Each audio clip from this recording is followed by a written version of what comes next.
You're listening to the Packernet Podcast Network.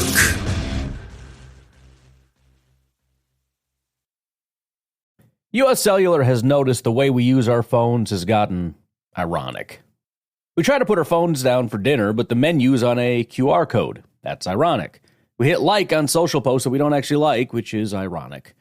Which is why U.S. Cellular created Us Mode, to help us reconnect with each other and use our phones less ironically. A phone company wanting people to use their phones less is ironic. Let's find us again with Us Mode from U.S. Cellular. Visit uscellular.com/built-for-us to get started.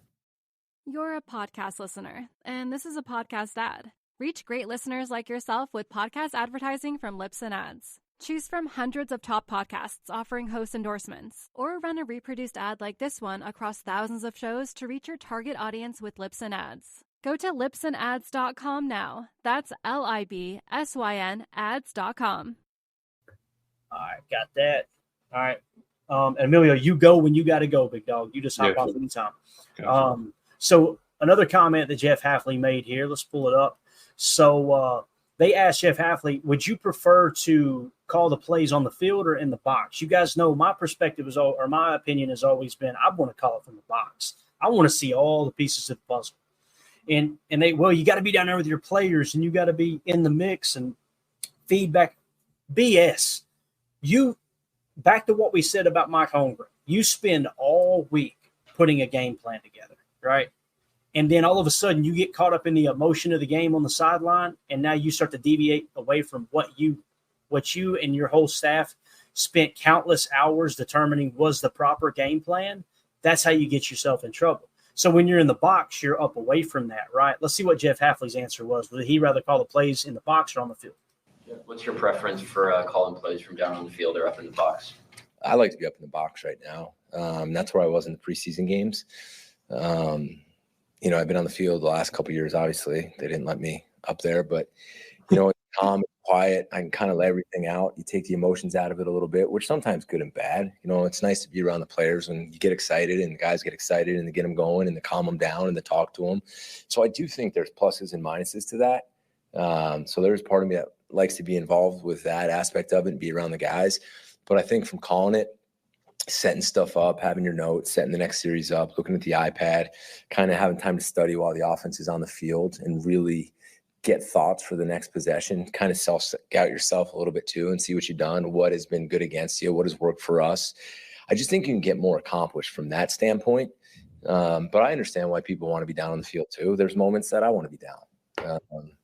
But I'll be upstairs. I think it's best for our team right now.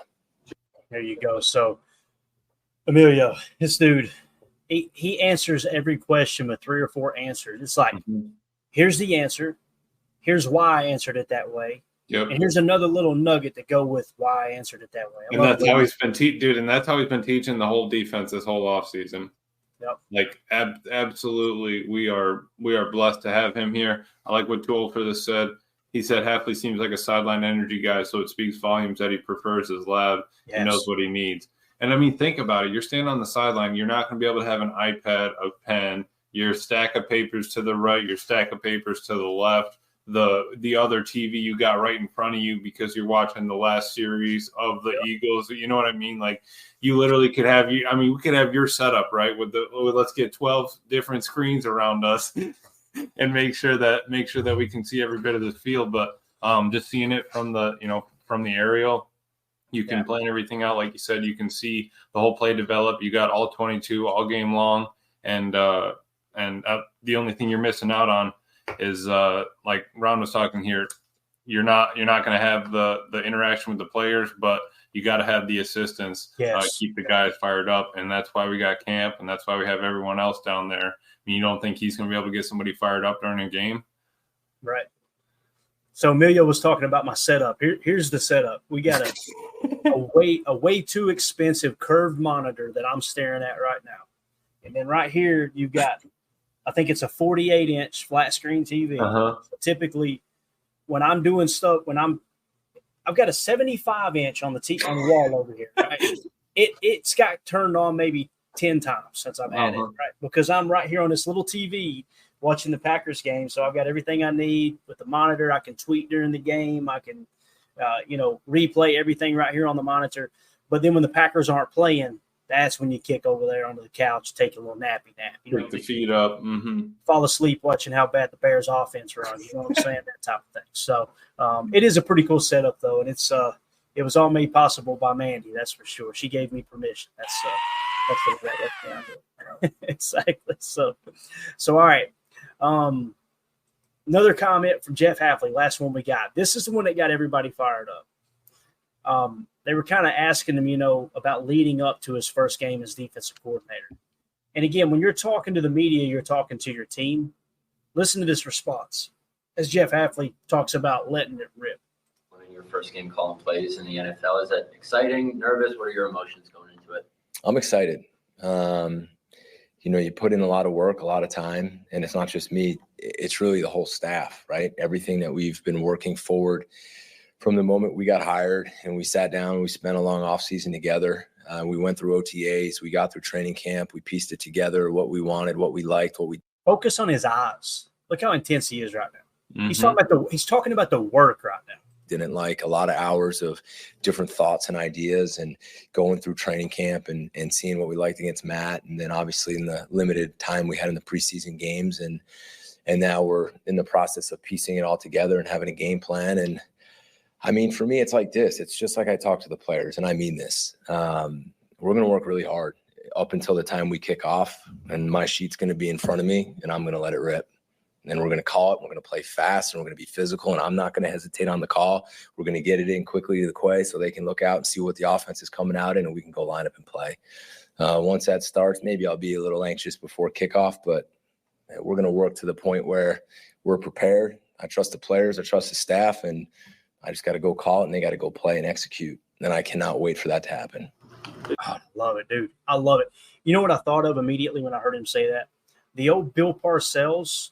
Go to YouTube tonight, guys, and type in Bill Parcells lift all that weight. Okay? He's on the side. I think it's in the Super Bowl. And his guys are all tired and everything. He said, guys, this is what we did this for. This is why we worked. This is why we lifted all those weights. This is why you done all that SHIT is what he said, right? Right now. You got up at 6 a.m, and that's why you got up at 4 to go run, then lift at 6. I mean, yeah. I love it, dude. That's the same vibe I got from him right there. He's like, we put in the work. We put in the time in training camp. They went through all the scouting to get the right players in here that they feel like this is the best squad. We can make this happen. Mm-hmm. We went through all of the training, all of the forget training camp, forget the practice for a second. The countless hours the coaching staff spends in the facility when the players are at home hanging out, doing whatever they do in their free time. They're in there grinding. And then all of a sudden you get to the point where it's, all right, it's time to go. Yeah, there's going to be some nerves. There's going to be some anxiety. I'm going to have my sheet in front of me. We're going to call it aggressive. We're going to call it fast. We're going to get the play into our players quick enough that they can get a good look at the offense. They're not going, what's the call? I don't know what I'm doing. Get lined up quick. Let's go and let the damn thing rip. Right. You can't think about it, right? You think about it too much, you're going to make mistakes. You're going to be tripping over your feet. I mean, you got to look at it as football comes down to two things, time and score. I mean, that is literally all he has to worry about. How much time's left on the clock? What's the score right now? What where are we moving forward with our defense? Let's get it moving. Let's get it done. And how excited he is and how excited we already are gets me even, absolutely more excited. If he's talking like this just to the reporters, like you said, look at his eyes. He looks at the reporter, then like I do, look off to the side, looking at, some shoe in the corner, and you're like visualizing everything that's happened the past 3 weeks, just trying to rattle it all off. We're lucky, man, the way he teaches, the way he carries himself. Yeah. We're ready to go. I'm excited to have it. To me, he seems like the perfect partner for Matt LaFleur on offense. You got him on defense. I think it's going to be great. Emilio, I appreciate your time, man. You go spend time with the lady. Thank you so much, buddy. Appreciate you, bud. If you hear from Jacob, let me know. All right, he's out there in the wilderness right now. So, all right, guys, we'll continue on here. Obviously, we heard from Jeff Hafley. Got a couple other things I wanted to hit on. Ryan Schlip, Pack Daddy himself, actually tweeted this out. Really cool tweet. And I'll try to monitor the chat as much as I can, guys. I know you guys get tired of hearing me say it, but when we're in here flying solo, other than when the super chats fly in, it's hard for me to kind of pick through and read them. The super chats are highlighted, so it's a little bit easier to pick those out. But Pac Daddy tweeted this out. People massively underestimate Jacobs and overestimate Saquon Barkley. Barkley never met his potential and is constantly hurt. Jacobs has been one of the best backs in the league since he got in. And he did a comp of the stats here. 2019, Josh Jacobs, 1,150 yards rushing, 7 touchdowns, I believe is the way these stats are listed here. 87 PFF grade. Saquon, 1,003 yards, 6 touchdowns, only a 72 PFF grade. Now, he had an ankle sprain and missed 3 weeks that year as well. Jump forward to 20. So I think we would all agree 2019, you tip your cap, it goes to Josh Jacobs. 2020, Josh Jacobs, 1,065 yards, 12 touchdowns, 76.3 PFF grade. Saquon Barkley, torn ACL, missed all but 2 games of the season. 2020 goes to Josh Jacobs. 2021, Josh Jacobs, 872 yards rushing, 9 touchdowns, 77.7 PFF grade. Saquon Barkley, 593 yards rushing, 2 touchdowns, 59 PFF grade. Ankle sprain, missed 5 weeks. 2021 goes to Josh Jacobs. 2022, Josh Jacobs, 1,653 yards rushing, 12 touchdowns, 91.6 PFF grade, best in the league, as Pac Daddy pointed out here. Saquon Barkley, great year, 1,312 yards, 10 touchdowns, 77 PFF grade. With Saquon's best season to date, Josh Jacobs still had a better season that year, by far. He outrushed him by over 300 yards, had 2 more touchdowns, and had damn near 20 more points in PFF grade over him. So 2022 goes to Josh Jacobs. 2023, Josh Jacobs' down year. Now, you guys know the Raiders' offense was kind of in shambles, right? Josh Jacobs, 805 yards rushing, 6 touchdowns. Saquon Barkley, 962 yards rushing, 6 touchdowns. Josh Jacobs' PFF grade 65, Saquon 70.2. He had an ankle sprain and missed 4 weeks. So I would give 2023 to Saquon Barkley. So out of the 1, 2, 3, 4, 5 years that we just talked about, 4 of the 5 years, Josh Jacobs, hands down, was the better back than Saquon Barkley. So when Pac Daddy tweets this out, it says people massively underestimate Jacobs and overestimate Barkley. Barkley never met his potential, is constantly hurt. Jacobs has been one of the best backs in the league since he got in. When you read that initially, you go, it seems like kind of a hot take. I don't know. He broke it down perfectly. I don't know how you guys feel, but I'm on board with Ryan on this, man. I really think that Josh Jacobs is the better back, hands down, than Saquon. Man. Pretty cool. So let's see. We got a super chat here from Ron Samuel. Clayton starts sounding like Hafley when he talks about him. I'll tell you, buddy, that guy has forgot more about football than I will ever know. I appreciate that. I guess that's a compliment. Maybe it ain't. Maybe you make fun. But when you hear people talk passionately about the game of football, it's hard not to get excited about it. And that's the true sign of a leader, right? When someone, I heard it said one time that the definition of a leader, right? Not the definition of a leader, but the sign of a leader is when you look back and you've got a whole bunch of people following you, right? And that kind of starts with picking people up and bringing them up to your level of enthusiasm. We live in a day, like in 2024, society teaches us, that's so brat. Just chill. It's not a big deal. Why are you getting so upset? It's not that big of a deal. It's the internet, guy. Have fun. It's society teaches you don't get excited. It's not cool to get excited. That's the biggest crock of crap anyone could ever live by in their life. Nothing important truly happens until people get fired up about what they're doing. And what Jeff Hafley is a master at, and we've seen it just for a few short months since he came on staff, he's really good at showing how passionate he is at his craft. Therefore, when you hear him talk about it and you start to dive into what he's talking about and try to learn just a smidget of what he knows, you understand why he's excited about it. It's just contagious, I think it was Vince Lombardi that said winning is contagious, but so is losing. It's so true, man. It's so true. Show me the coach. Like Belichick, what you see in the media with Bill Belichick over the years, it looked boring, right? It's like, who the hell could play for him? You talk to all of his players most of his players behind the scenes, and they're like, this dude has got one of the funniest personalities, one of the best sense of humor, and he is so well prepared, and he's all about the details, and there's nothing that gets by him. And you'll have guys that like Randy Moss and of course Tom Brady and your Richard Seymours and all these great players, Teddy Bruschi. It's like when you see how much a guy pours his life into his craft and trying to understand every little nuance to the game, it's hard for these players to not go, that's pretty damn cool, man. Give me a piece of that. Let's try that. You know what I'm saying? So Jeff Hafley, man, he's I want him to succeed so bad. Because what sucks, if I can be negative for a second, he could come out and lay an egg. And I'm going to be the first to say, if he's a bad defensive coordinator, I don't care how excited he is. Winning is the most important thing. And I know everybody in the chat and every Packer fan hearing my voice completely agrees with that. But, man, if he makes this work and we take that next step, bro, it's going to be so fun rooting for that guy. And you're going to learn a lot about him. There's going to be hiccups that come along. There's going to be times that the coaching staff's going to struggle and this team's going to struggle. It happens for every team in the history of the game. It's true leaders, and that grit shows up when your back's against the wall. We seen it last year where they have a 4-game losing streak, and Jordan Love just came out and said, nah, we ain't going down like this. That's why it's so easy to get behind someone like Jordan Love. It's so easy to get behind someone like Matt LaFleur.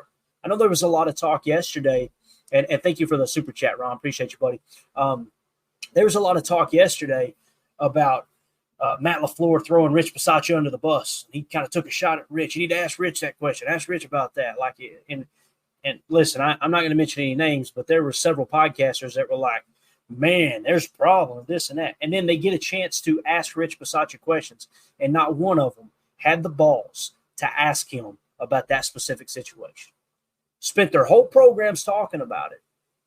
But when they got face-to-face with Rich Bisaccia in the media room, they weren't going to ask him, hey, did you hear Matt throw you under the bus? U.S. Cellular has noticed the way we use our phones has gotten ironic. We try to put our phones down for dinner, but the menu's on a QR code. That's ironic. We hit like on social posts that we don't actually like, which is ironic. Which is why U.S. Cellular created Us Mode, to help us reconnect with each other and use our phones less ironically. A phone company wanting people to use their phones less is ironic.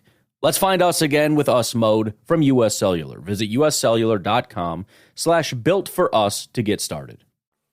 You're a podcast listener, and this is a podcast ad. Reach great listeners like yourself with podcast advertising from Lips and Ads. Choose from hundreds of top podcasts offering host endorsements, or run a reproduced ad like this one across thousands of shows to reach your target audience with Lips and Ads. Go to lipsandads.com now. That's LIBSYN ads.com. You're a podcast listener, and this is a podcast ad. Reach great listeners like yourself with podcast advertising from Lips and Ads. Choose from hundreds of top podcasts offering host endorsements, or run a reproduced ad like this one across thousands of shows to reach your target audience with Lips and Ads. Go to lipsandads.com now. That's LIBSYN ads.com. You're a podcast listener, and this is a podcast ad. Reach great listeners like yourself with podcast advertising from Lips and Ads. Choose from hundreds of top podcasts offering host endorsements, or run a reproduced ad like this one across thousands of shows to reach your target audience with Lips and Ads. Go to lipsandads.com now. That's LIBSYN ads.com. I'm glad they did. I'm glad he didn't ask him, but it did kind of say like, all right, guys, come on. Y'all were painting this like there is a real problem at 1265 Lombardi. And Rich Bisaccia basically, to me, he's echoed everything that Matt LaFleur said. Right. I love that it gets a little fiery too. Like Rich Bisaccia wants the best special teams in the entire league. Just like Matt LaFleur wants to have the best overall team. Just like Jeff Hafley wants to have the best defense. Like everybody's working together. Steno wants to have the top offense. Iron truly does sharpen iron. And I'm telling you, Jeff Hafley is just unbelievable. But I really see the resemblance of Matt LaFleur and Jeff Hafley and kind of how they have similar coaching styles. Hafley has still got that honeymoon phase going right now. Right. And what I mean by that is he's still kind of, man, I'm excited to be in Green Bay. This is a special place. Matt had that when he came in. Now Matt's a grizzled vet, and he's like, I ain't putting up with no BS anymore. Right. it's all about winning. We got to get to the next. Somebody asked him how it's the difference between winning and losing is razor thin, and he cut him off mid question. Was like, believe me, I know all about it. Like, what do you know who you're talking to right now? So the fact that Matt LaFleur has Josh Jacobs, to bring it kind of back full circle to what Pac Daddy tweeted here, Josh Jacobs could be a huge piece here. Now, many people like to have the conversation, is Josh Jacobs better than Aaron Jones and vice versa? First of all, they're two different type of backs. You know, Aaron Jones is kind of that slasher. Aaron Jones is that guy that's going to make chicken salad out of chicken crab. Like, when the ball snapped, he tries to read it as quick as he can. If that's not there, I'm taking that right now. I'm taking that spot. I'm making my cut. I'm getting upfield. I'm cutting back across the grain. He's just kind of this wild card. Josh Jacobs is a little more patient, and I feel comfortable saying that he runs with a little more power than Aaron Jones. Aaron Jones ran with power for his size. There's no two ways about it. But Josh Jacobs is going to be more of let the hole develop. All right, let's hit it and hit it with power. He's got home run speed too. But also, when you talk about the passing game, when I find myself being a little negative, like, man, I think Aaron Jones is better than Josh Jacobs. Look at what happened in the passing game last year. Aaron Jones wasn't that effective in the passing game. If Josh Jacobs raises that level of play from the running back position in the passing game specifically from last year, this offense may go to an even higher point this year. And that's just absolutely wild to think about. It really is. We were talking let's do this real quick since we got a little extra time here. We were talking about defenses, right? And how we were talking about Jeff Hafley coming in as defensive coordinator. I thought it would be cool to go back in time and look at the past defenses for Green Bay. And you can find all this information on Team Rankings. I think it's teamrankings.com. And they've got a really cool setup here where you can sort by everything as you see here: passing, offense, scoring, defense, everything. You guys know that the stat that I think is most important when it comes to gauging a defense is opponents' points per play, right? And there's some people that love DVOA. That's cool. I'm not a big fan of DVOA. I'm not. But when people explain it to me, I go, man, that seems like that's a little – that you can only play the opponent in front of you, right? When someone tells me that a DVOA score is more important than how many points you're giving up per game, you've lost me. You've lost me. Because I always flip it back around and say, okay, if DVOA is so important, you have to choose one or the other. Which would you rather have? To only give up 10 points this week and have a lower DVOA? Or would you rather give up 15 points and have the best DVOA in the league? There's not been one person that said, give me the better DVOA. Not one single person, right? So opponent points per player, just that. It's how many points did they average per offensive play ran. I think that's really important. You can also do yards per play. But I thought we'd go back in time here. You guys remember the great Super Bowl year of 2010, right? Where we were talking, we opened up the show with Clay Matthews and Dom Capers is presenting him. Obviously, Dom Capers, I remember when he was hired. I might get emotional here, man. It's just hit me. I didn't even think about this pre-show. This is wild. When Dom Capers was hired, the first person I called was my brother, my big brother. And I was like, man, I said, Alan, guess what, man? They hired Dom Capers. And he said, who did? I said, Green Bay. He said, I didn't even know he was still in the league. I went, yeah. See, my brother got me into watching pro football when I was a kid. And he was a big Steelers fan. He grew up in the 70s. So I became a Steelers fan just by default, right? You always root for your big brother's team, right? And along the way, he taught me about the Blitzburg defense. That's why when people, like somebody messaged me the other day and was like, I didn't know you knew that much about Steelers football from the 90s. I'm like, yeah, because my brother, he loved everything about it. That's why I can rattle them off. I can talk about the guys that played on it. I can talk about your Levon Kirklands, your Greg Lloyds, your Kevin Greens, all the way down the line, Darren Perry, who ended up being a defensive backs coach for Dom Capers. When he was hired, I told Alan, hey, man, we hired Dom Capers. And I was like, man, they're bringing Blitzburg to Green Bay. And Kevin Green came on the staff, and I love the video. And now Kevin Green obviously went on to be with the Lord. But he said he got that call. Remember, it was NFL Films in especially. He said, I got a call from Dom Capers, Coach Dom. And hey, Coach Dom, he said, are you ready? Are you ready to coach? And he said, Coach, I'm ready. And they brung him in to coach up Clay Matthews. I guarantee if Kevin Green was still alive, he would be the one presenting Clay Matthews because they just formed this bond. You guys have seen the Spillett Pickett play, right?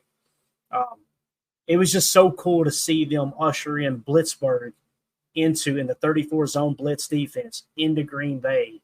And me and my brother kind of have that moment, it kind of came full circle.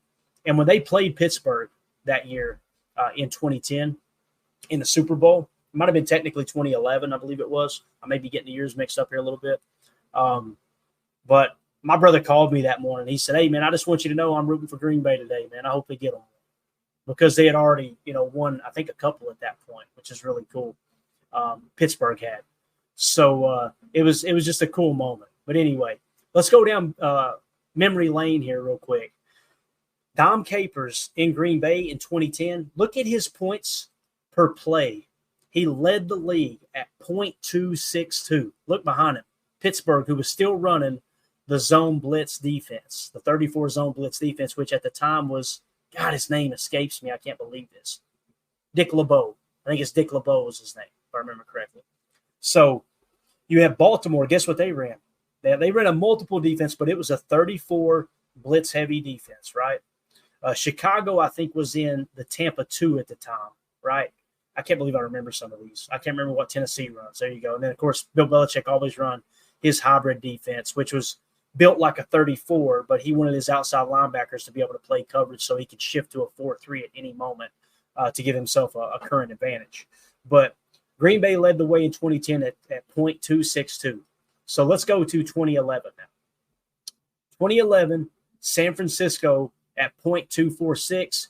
Green Bay dropped all the way down to 18th. And people go, the roster didn't change that much. Why did they sink so bad? I guarantee you it's because they tried to do the same thing that year they did the year before.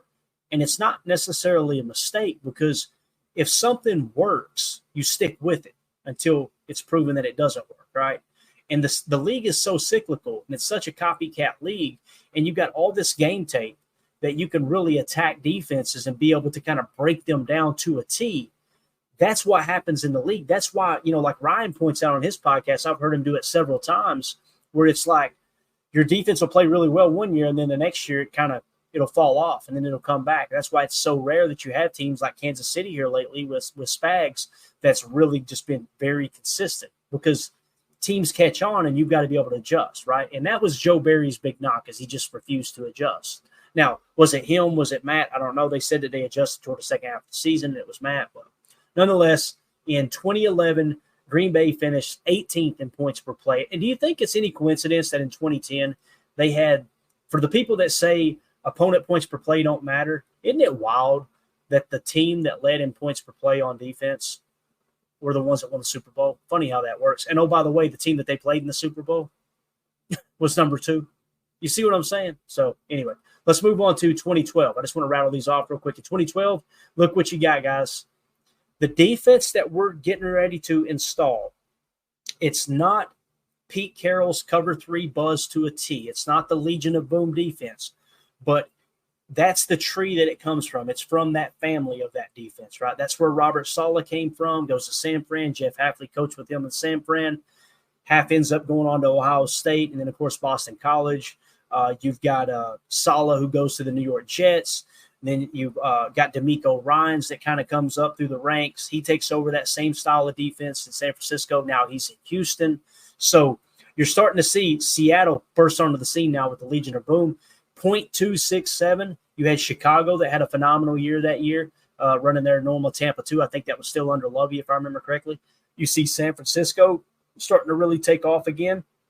Then Miami, then Baltimore. Let's go to 2013. I love to see the evolution of how these defenses grew. 2013, the Legion of Boom is still on top with .236. It got even better. San Francisco's 3rd, Carolina jumps to 2nd, Cincy's 4th. If I remember correctly, right around that time in Cincy, that would have been the old Minnesota Vikings coach Zimmer, who's now in Dallas, I believe, if I remember correctly. So you've seen them kind of emerge. And, of course, you have Miami there 5th. Bill Belichick just always right around the top 5, just steady Eddie. All right, moving on to 2014. Kansas City bursts onto the scene, .274. Seattle's still there at .27. Buffalo 0.28, Houston 0.28, and then Detroit 0.293. So Detroit starts to climb the ranks a bit, right? Green Bay drops all the way down to 12th, or they're rising back up to 12th, I guess you could say, in 2014. So, obviously shifting, moving things around there. 2015, let's see where Green Bay – well, first of all, Cincinnati, Kansas City, Denver were the first three. I think in 2015, that might have been around the time that Fangio came onto the scene. I'm not sure. I don't know that. I think it might be a little early before Fangio got to Denver. But nonetheless, Minnesota 4th, Seattle 5th, still hanging around the top 10. There's New England again, number 6. Green Bay jumped one spot to 11th. Okay, so they're starting to get closer to the top 10 again. 2016, New England, number 1, just absolutely dominated, 0.264. Denver 2nd, New York Giants 3rd. That was that great pass rush. Obviously, you've seen there in the mid-2010s, I guess you could say. Kansas City 4th, Seattle 5th in opponent points per play. All right. Green Bay ended up dropping down all the way to 27th. Again, that was in 2016. So 2017, the Packers now are sitting in, we'll try to key in on Green Bay here, the 27th spot again in 2017. The LA Chargers burst onto the scene as the top defense. Then Jacksonville, Minnesota, Baltimore, and Philly, New England once again in 6th place. They love that number 6 spot. 2018, opponent points per play.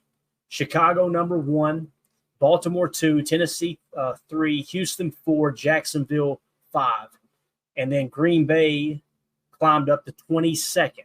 Okay, so that's 2018. I think, you guys correct me if I'm wrong, I think that was Mike Pettin. Mike Pettin was here for a couple of years, if I remember correctly, at least 2 years. 2019 was definitely Mike Pettin. So we get to 2019. Number 1 was New England, Buffalo, Chicago, Pittsburgh, Minnesota. Green Bay jumps up to 12th, right, in 2019. So that would have been Matt LaFleur's first year as coach, if I remember correctly. Yep.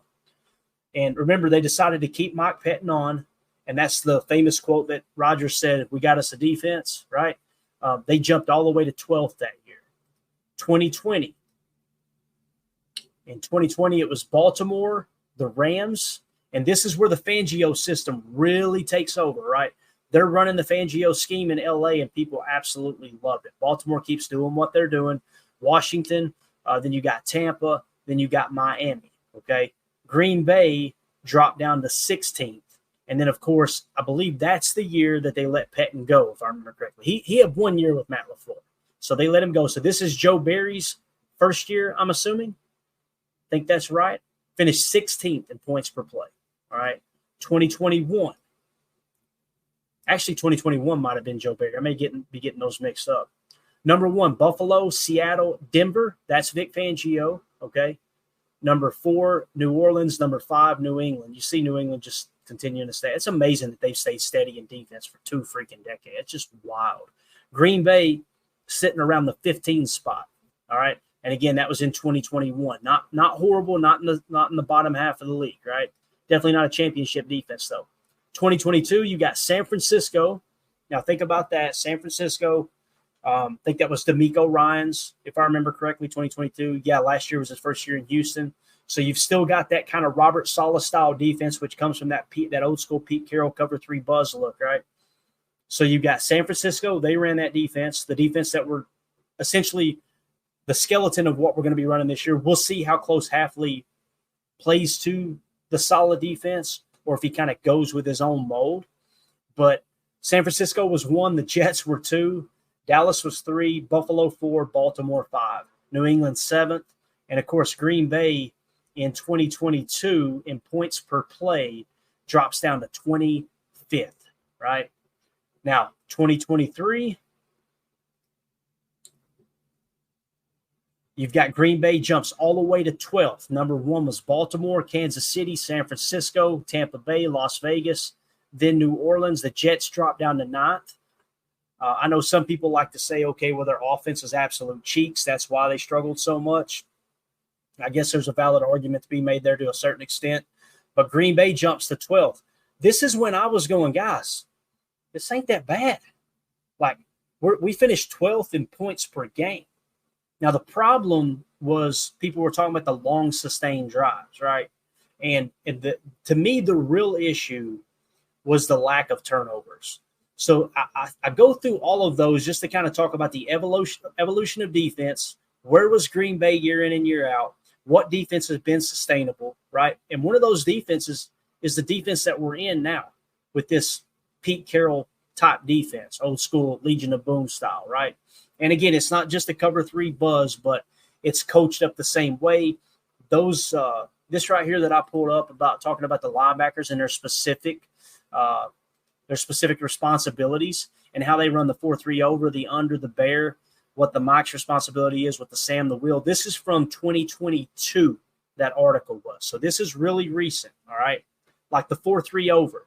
The standard look with 3 linebackers behind a 4-man front that is shifted into the strong side gaps of the offensive line. Always think over is to the tight end side, under is away from the tight end side. So you're playing over the tight end, over the strong side, or under the strong side. And what it simply means is your defensive tackles will go, you'll typically in a 4-3 front have somewhere around a 1 tech and a 3 tech. The 1 tech being between the guard and the center, that's your nose, and then the 3 tech being in between the guard and the tackle. That's the most important position on the defensive line from the interior is that 3 tech. So when you're in an over, the 3 tech is on the strong side of the formation. When you're in an under, the 3 tech is on the weak side of the formation. Now, many times what will happen is when you're in an under, you'll bring a Sam or a strong side linebacker when you're in a base defense up to the line of scrimmage or close to the line of scrimmage to play the outside shoulder of the tight end. You know, when we talk about a true Y, they've got to be able to block. They've got to be able to run block a 9 tech, pass block a 7 tech. That's really how you can. George Kittle can run block a 9 tech, and he can pass block a 7 tech. That's what we're talking about. But you walk that Sam up on the line of scrimmage, and essentially what you've got, and many people don't like to talk about this, is you've got your 4-man front shifted to the weak side of the formation, and you've got your Sam on the line of scrimmage. That is really, really, really, really close to a 34 jam. So when you're in an under with the Sam on the line of scrimmage, that's kind of what you're playing into. Okay, now there's weaknesses to everything. Now you can also, some people are going, but Clayton, we're usually in a nickel set, right? A nickel 4-2-5 or a nickel 2-4-5. Correct. When you play the under there, that's where the spur safety comes in. When you'll bring the strong safety up and play him in the box, almost like a Sam backer, not necessarily mugging the outside shoulder of a tight end, but you bring him up to where now it makes it look almost like a 4-4 defense, but you've got a safety kind of playing hybrid linebacker, okay? So when you play a 4-3 under or in a nickel 4-2-5, you play an under front, your safety can play what they call at the college level spur and act as that other linebacker. So all the run fits are still one gap responsibility. Then, of course, in the old Pete Carroll system, which is now evolved into Robert Saleh's defense and D'Amico Ryans, and everybody puts their own spin on it, you got the 4-3 bear. That's a run-heavy formation that sometimes calls up 2 linebackers onto the edge of the defensive front, bringing up the strong safety alongside the remaining linebackers. So you are just loaded at the line of scrimmage, ready to stop the run. You've got that in your back pocket if you play a team that's very, very, very run-heavy and like to go to 21 personnel. Now, the problem you run into when you go to a 4-3 bear and you start committing to the run and you play a team like San Francisco where they play a lot of 21 personnel, you show that bear, they're going to hammer that slot cross and those levels concepts right over your backer's shoulder. They're going to throw it right by your linebacker's ear off of play action. And when you got a quarterback like Brock Purdy, unfortunately, they can do that. So, again, that's just kind of a quick glance. What I wanted to accomplish there, and I hope it wasn't too confusing, was let's go back in history.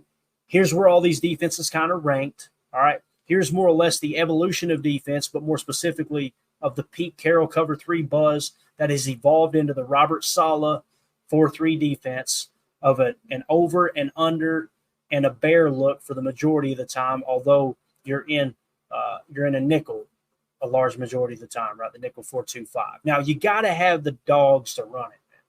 That's something that we can talk X's and O's and get all excited about. Yeah, we're running that style of defense. You've got to have a Sauce Gardner. You've got to have a Quinnen Williams. You got to have a Quincy Williams. You got to have a C.J. Mosley. You got to have these guys that can be difference makers in your defense. So when you look at what Robert Saleh has done with the Jets defense, the organization can be a dumpster fire. We would all agree, right? I mean, it can turn into cue up the circus music in New York, right? In the Meadowlands, I should say, in Jersey. But that defense has been solid. So what you got to ask yourself is, who is our Sauce Gardner, right? I like to think Jair Alexander is on the level of Sauce Gardner. At least he has been. He's capable of it, right? Who's our C.J. Mosley? Can Quay Walker play at the level of C.J. Mosley at Mike and be that gap destroyer? I'm not going to lie to you guys. I respect y'all too much to just BS you. I don't think Quay Walker is on C.J. Mosley's level. I hope I'm wrong, and I hope he steps into that. It's still early in his career. C.J. Mosley probably wasn't at C.J. Mosley's level 3 years into his career, right? 2 years into his 2 full years into his career. So who's going to be your Quincy Williams, that other linebacker, right? That will type. And he played a lot of Sam too, which they were in a lot of nickels. So it was typically C.J. Mosley and him on the field together. And they had a little bit of a hybrid pass rusher too. I can't remember his name right now. Came out in the draft a couple of years ago. They like to pop him in there from time to time when they wanted to bring 5 on the rush, which they'll tell you their goal is to rush with 4. You want to get hit home with pressure on 4, have 7 in coverage, and make the defense make a mistake. That's how you control the turnover battle. Who would be our Will? Who would be our Quincy Williams? Who's that guy? Hopefully it's Edgerrin Cooper. You kind of see the direction they're going in. And it's going to take a few weeks for Edgerrin Cooper to get up the snuff, you know. Can it be Isaiah McDuffie? Possibly. I think he's a pretty solid defensive player. I'm hoping Coach Campanelli can kind of get the best out of him, the most out of him that we've seen so far. The most important part, though, is on the defensive front. Who's your Quinnen Williams? Everybody's saying Kenny Clark. Kenny Clark's our Quinnen Williams. Kenny Clark is not Quinnen Williams. I hate to be the one to say it, man, but Quinnen Williams is an absolute monster. Now, we've not seen Kenny in a 4-3 defense. There's a chance that Kenny just magically turns into Quinnen Williams. If he does, you're going to see Green Bay up here to the top, to the front of this list, man. I'm just telling you, they're going to be what I want to see. You see Green Bay right here. If you can see my cursor, I'm sure you guys can. Green Bay finished 12th in points per play last year, right? I want to see them jump into the top 10 in points per play.